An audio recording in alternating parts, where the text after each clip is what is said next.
hearing started today to see if 2 APD officers will go to trial for killing a man.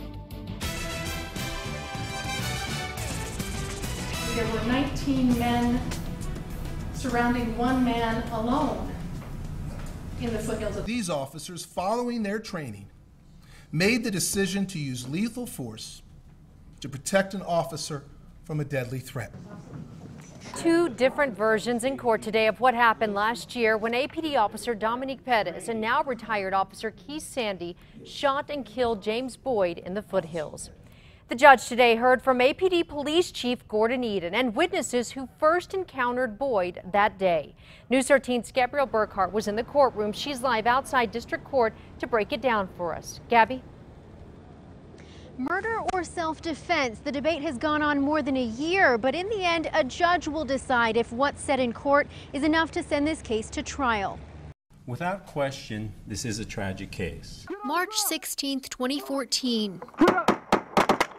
The day Albuquerque police officers shot and killed homeless camper James Boyd in the foothills was rehashed in court, day 1 of a preliminary hearing. Now retired Detective Keith Sandy and Dominique Perez are the first APD officers to face murder charges for an on-duty shooting. The facts that you're going to hear are about 2 officers following their training, seeing that a fellow officer is in jeopardy of being gravely hurt or killed by a crazy man with 2 knives. That's the argument defense attorneys want to get across, while special prosecutor for the state, Randy McGinn, argues officers created the danger that day and turned an illegal camping call into a massive armed standoff, outnumbering Boyd 19-1. The first witness questioned. The truth, the whole truth, and nothing but the truth.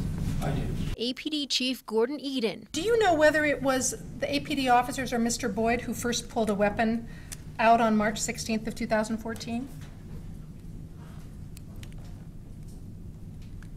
I'd have to look at the videos. McGinn points out police showed their guns before Boyd pulled knives, but APD officer John McDaniel, one of the first to respond that day, says Boyd wouldn't show officers his hands and did threaten police. He spun around and displayed knives in an aggressive manner. Last on the witness stand today was a crisis intervention officer on scene who says Boyd wouldn't negotiate and instead talked nonsense to police. For those of us that are CAT trained, like I said, those are cues that someone may be suffering from mental illness.